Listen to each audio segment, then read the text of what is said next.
bagaimana tentang keberadaan Yahudi itu dengan kitab Taurat ini. Yang pertama, Allah mengingatkan bahwasanya Allah lah yang telah menurunkan kitab Taurat yang di dalamnya ada petunjuk dan cahaya. Artinya apa yang diturunkan melalui Taurat ini yang diingat kepada Rasulullah, artinya apa yang ada di Al-Quran yang merupakan petunjuk dan cahaya itu, maka itu juga ada yang sebelumnya di pada Taurat itu. Ya kalau dikatakan petunjuk sama dengan Al-Quran. Nah petunjuk itu artinya kitab ini yang merupakan pemberi kebenaran kepada umat Bani Israel, yang di dalam itu ada Yahudi, ada Nasrani, ada dua itu. Ya, ada dua nanti pecahannya itu. Nah, jadi yang ke Nasrani dia menjadi kitabnya adalah kitab Injil, sedangkan yang turunan dari Yahudi Taurat. Nah, ini dikatakan petunjuk itu di sini adalah merupakan petunjuk yang merupakan yang tertuang dalam kitab. Sedangkan cahaya itu adalah orang yang membawanya. Siapa itu? Nabinya sendiri. Jadi Nabi Musa alaihissalam dia bagaikan cahaya, memberikan penjelasan kepada umatnya gitu. Nabi Isa juga memberikan penjelasan kepada umatnya. Nabi Muhammad juga memberikan penjelasan bukan saja pada umatnya tapi juga pada hudal linnas, kepada seluruh manusia. Kalau nabi-nabi sebelumnya hanya untuk umatnya, tapi kalau Nabi Muhammad SAW juga bagi umat manusia. Inilah yang diberikan sebagai informasi kebenaran, kebaikan, demikiannya tentang hal-hal yang berkenaan dengan hukum-hukum di dalam kehidupan mereka. Nah demikian juga apa yang diberikan petunjuk itu kepada para nabi yang sudah disampaikan kepada umatnya ini, dan demikian juga yang dengan kitab itu juga para nabi yang berserah diri kepada Allah memberi keputusan kepada perkara yang dihadapi oleh Yahudi itu. Jadi apapun problem-problem yang dihadapi Yahudi, baik itu problem yang sifatnya tauhid, ketuhanan, sudah diinformasikan. Problem-problem yang kehidupan berhubungan dengan manusia sudah diberikan. Perihal hukum-hukum seperti yang dibicarakan sebelumnya, masalah riba, masalah perzinahan itu diharamkan semua. Masalah hukum yang tidak adil atau masalah keadilan sudah dijelaskan semua. Bagaimana sistem perdagangan sudah dijelaskan semua dengan sejelas-jelasnya, baik melalui kitabnya maupun melalui nabi dan rasulnya yang telah memberikan penjelasan pada mereka. Tapi dasar mereka ingkar, tetap saja mereka tidak menerima penjelasan-penjelasan itu dan juga tidak menerima putusan-putusan itu. Malah nabi-nabi mereka ini mereka bunuh. Bukan saja mereka ingkar dengan nabi-nabi dan rasul mereka ini, ada yang mereka bunuh malah. Di antaranya Nabi Isa sendiri mereka salib. Yang mereka katakan mereka bunuh, padahal mereka tidak membunuh Nabi Isa alaihissalam. Nah, jadi dasar Yahudi yang memang beda di muka, beda di belakang, atau istilahnya itu beda di depan, beda di belakang. Di depan bilangnya iya, bertauhid kepada Allah, mengikuti ajaran dan ketentuan Allah, tapi ketika berputar kepala mereka ingkar dan lari dari Allah. Inilah sifat Yahudi, inilah karakter Yahudi. Di depannya bukan main, mereka menunjukkan ketaatan, mereka menunjukkan peribadatan, kesungguhan, tapi di belakang mereka melarikan diri. Kemudian lagi bahkan ada yang mereka diantaranya membunuh para nabi dan rasulnya. Nah inilah yang terjadi pada mereka. Jadi apapun yang diberikan keputusan-keputusan itu perkara-perkara pada Yahudi ini, tapi juga tetap saja mereka tidak mengikuti atau tidak patuh dan taat kepada Allah dan kepada Rasulnya. Nah bahkan juga sudah diberikan penjelasan sebagai kelanjutan dari para nabi. Yang dikenal di sini ada Rabbaniyun. Rabbaniyun itu siapa?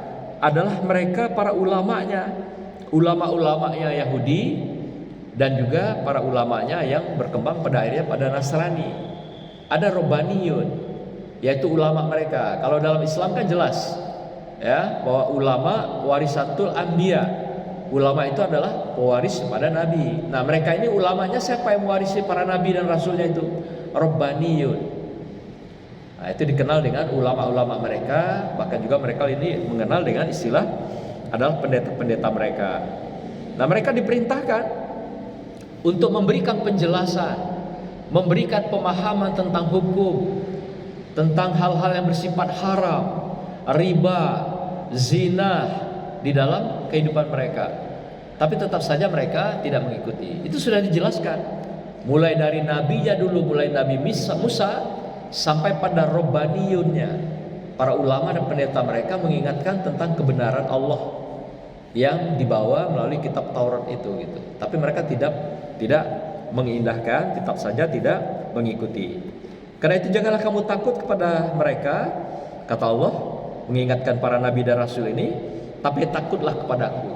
Nah, kenapa tadi diingatkan Allah begini? Karena ada di antara rasul-rasul dan nabi mereka dibunuh gitu. Kan kalau cerita nabi kan banyak sekali. Jadi setiap masa, setiap zaman itu ada diberikan nabi. Nah, cuma kan nabi yang populer yang kita ketahui adalah 25 nabi dan rasul. Dari 25 ada lagi yang ulul azmi, yang dipilih lagi gitu ya, ada 5 orang. Dari 5 ada yang satu yang paling agung, yang kita kenal dengan wa innaka la'ala khuluqin azim, bahwa dia mempunyai akhlak yang khuluqin azim, yaitu azim ya, agung, mulia. Siapa itu? Itulah Muhammad Rasulullah sallallahu alaihi wasallam. Nabi-nabi dan rasul yang lain apakah mulia? Mulia juga. Mereka juga nabi-nabi yang mengajarkan akhlakul karimah. Tapi Nabi Muhammad SAW bukan saja ahlul karimah, tapi dia adalah innaka khuluqul azim, yaitu akhlak yang azim, yang agung. Maka itu dikatakan innama bu'istu liutammima makarimal akhlak. Sesungguhnya Nabi Muhammad itu diutus adalah untuk menyempurnakan. Nah, kalau Nabi sebelumnya bagaimana? Dia hanya menjalankan untuk mengajarkan akhlakul karimah. Tapi Rasulullah adalah untuk menyempurnakan akhlakul karimah.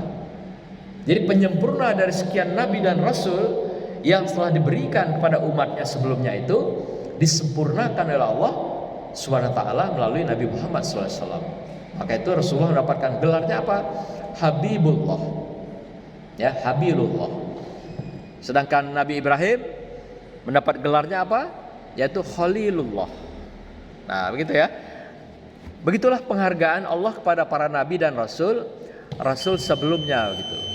Nah, maka itu Nabi Muhammad dikatakan bukan saja menebarkan akhlakul karimah, tapi dia akhlak yang azim, akhlak yang agung, artinya di atas daripada akhlak karimah. Inilah kesempurnaan Rasulullah Sallallahu Alaihi Wasallam dibandingkan dengan nabi dan rasul yang lainnya. Kalau nabi dan rasul lainnya dia menyampaikan akhlak. Akhlaknya apa? Ya Al-Quran juga gitu. Kalau mereka akhlaknya apa? Adalah Taurat, adalah Injil, adalah Zabur. Inilah yang disampaikan sebagai akhlak daripada umatnya. Rasulullah juga menyampaikan akhlaknya apa? Al-Quran. Jadi maka itu ada yang mengatakan juga dalam hadisnya itu Nabi Muhammad itu adalah Al-Quran yang berjalan gitu. Karena dia adalah sunnah daripada Al-Quran ini. Al-Quran yang sudah diturunkan sebagai wahyu Allah, udah sunnahnya, perilaku dalam kehidupannya, inilah yang ditujukan oleh Rasulullah SAW. Maka itu apa yang dilakukan Rasulullah, apa yang dia pikirkan, apa yang dia rasakan, apa yang dia ucapkan, dan apa yang dia perbuat, itu semua adalah Al-Quran. Dan perilakunya dalam kehidupan itulah sunnah dalam kehidupan Rasulullah SAW. Nah, para nabi dan rasul sebelumnya telah menyampaikan kepada mereka, dan ada juga di antara mereka yang ngeri-ngeri senam gitu.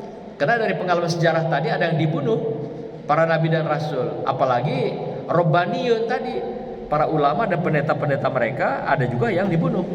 Mereka juga ada yang ketir-ketir juga, agak sedap-sedap, ngeri-ngeri takut di dalam mendakwahkan kitab-kitab Taurat sampai juga kitab Injil. Maka itu Allah ingatkan dalam ayat ini kepada para nabi dan rasul ini, jangan, kata Allah, janganlah kamu takut kepada manusia, tetapi takutlah kepadaku, kata Allah, dan janganlah kamu jual ayat-ayatku dengan harga murah. Artinya jangan ayat itu nanti bisa ditransaksikan, bisa ditukar dengan satu kardus mie, bisa ditukar dengan wani piro, ya. Ayat-ayat Allah ini yang tadinya idealisme, misalnya menyampaikan dakwahnya Allah, menyampaikannya benar secara benar, tiba-tiba satu ketika digoda, dirayu oleh amplop, oleh harta benda, oleh materi, oleh jabatan, kemudian dia larut dan lupa dakwahnya itu, dan dia ikut apa maunya orang yang menginden, memesan agar tidak terlalu berlebihan di dalam dakwah, kurangi dakwahnya atau stop dakwahnya, tahan dakwahnya, tahan menyampaikan kebenaran secara benar. Karena kalau diungkap kebenaran secara benar, ya ada juga yang panas kuping mendengarnya, ada juga tidak siap mendengarnya. Oleh karena itu, situasi-situasi seperti ini ada di antaranya para ulama yang tadi dikatakan Rabbaniyun itu, yang mencoba melacurkan diri, bisa larut di dalam godaan, rayuan atau transaksi-transaksi materi dunia. Maka Allah ingatkan di sini, jangan engkau jual murah, ya. Ayat-ayat ini, ya, jangan kamu jual murah, jangan engkau obral, atau jangan engkau transaksikan pesan-pesan kalimat-kalimat Allah ini untuk kepentingan tertentu, apalagi kepentingan murahan, kepentingan politik. Apalagi sekarang tahun politik, tentu sangat banyak ini nanti yang akan menyalahgunakan kepentingan agama ini untuk kepentingan politik praktis. Allah sudah ingatkan, jangan kau jual murah ayatku ini. Artinya jangan sampai ditransaksikan, jangan sampai disalahgunakan, jangan sampai bisa ditutup mulutnya dakwah-dakwah kebenaran, menyampaikan kebenaran Allah ini hanya karena kepentingan kelompok atau orang-orang tertentu. Nah, inilah pesan Allah dalam ayat-ayat ini. Jangan takut, terus berjalan, terus melangkah, sampaikan kebenaran secara benar, dan sampaikan hal-hal yang sifatnya kezaliman, kemungkaran juga secara benar. Maka itu kalau dalam pesan Rasulullah itu ada nahi mungkar. Nahi itu menyampaikan dakwah dengan kelembutan, ya, dengan silaturahim, dengan berbagai semut, ya, sikap lunak. Nah, kalau tadi yang satunya tentu dengan agak sedikit vulgar, ya, nahi mungkar itu. Nah, ini agak vulgar, agak terbuka, agak sedikit meninggi gitu. Karena mengatakan yang benar secara benar, dan orang juga banyak yang tidak siap karena mendengar seperti ini. Maka itu dikatakan dua hal ini kadang-kadang bertentangan dalam dakwah itu.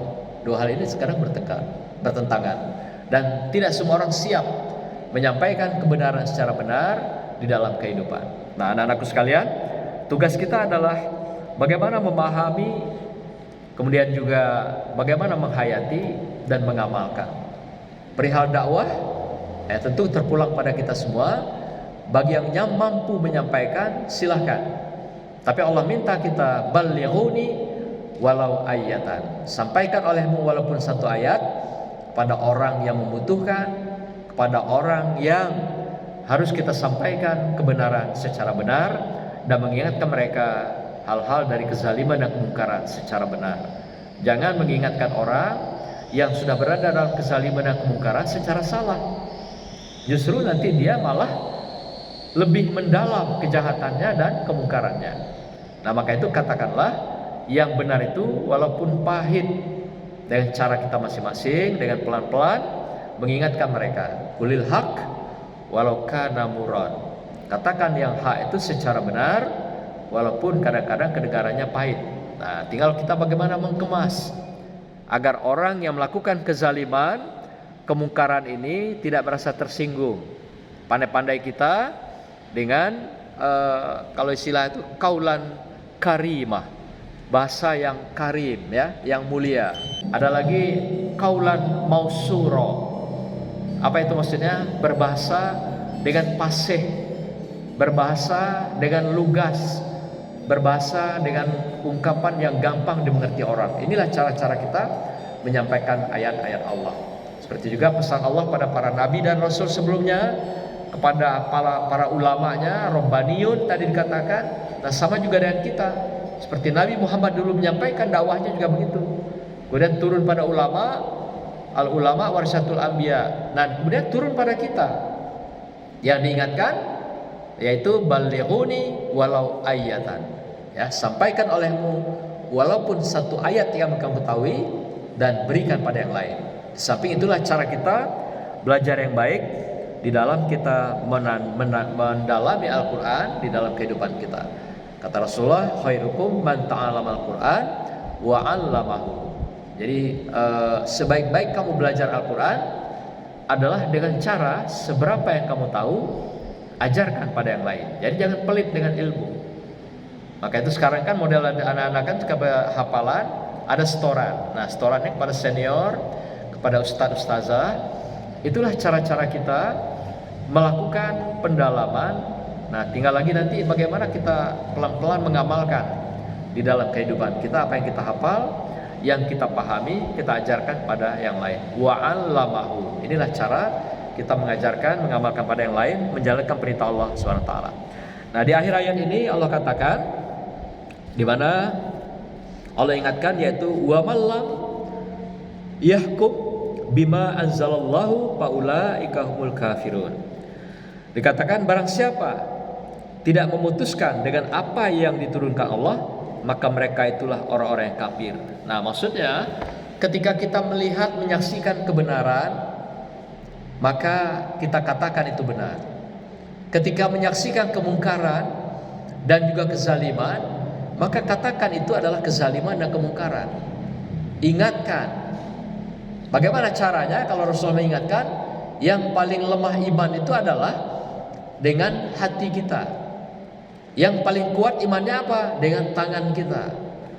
Nomor 2, yang setelah tangan apa lagi? Fisik kita, mulut kita, lisan kita. Yang ketiga adalah dengan hati kita. Tapi ini adalah selemah-lemah iman. Nah barang siapa yang tidak melakukan amanah ini, mengingatkan, mengasih tahu, memberitahu bagi yang melakukan kemungkaran, kezaliman, kata Allah, di sini ada ancaman bagi kita. Barang siapa yang tidak memutuskan dengan apa yang diturunkan Allah, artinya tidak memberikan informasi yang benar atas apa yang diberikan Allah dalam Al-Quran ini, dalam hadis Rasulullah, maka apa dikecam Allah pada kita? Maka mereka itulah orang-orang kafir. Jadi orang yang kafir itu orang yang mengkaperkan, yang menutup kebenaran Allah. Dia lihat kemungkaran ditutupi, dia lihat berbagai kejahatan, dia diam, dia lihat kezaliman, dia senyum-senyum saja, malah bekerja sama, malah tidak menunjukkan kebenaran secara benar dan memberikan keputusan yang benar atas kebenaran Allah SWT. Ini dianggap juga ingkar kita. Kafir dalam konteks ini adalah ingkar, artinya tidak mengikuti perintah Allah untuk menyampaikan yang benar secara benar. Dan kita dikecam oleh Allah orang-orang yang kafir kalau tidak mengatakan yang benar secara benar, tidak mengingatkan orang yang melakukan kezaliman, kesalahan di dalam kehidupan kita. Nah semoga kita semua diingatkan dengan ayat ini agar mengatakan yang benar secara benar dan mengingatkan orang-orang yang melakukan kezaliman, kesalahan, kemungkaran, juga ingatkan mereka secara benar. Karena kalau kita tidak mengingatkan mereka, tidak mengatakan kepada mereka, tidak melarang mereka melakukan kemungkaran itu berketerusan, kita juga dianggap Allah ingkar.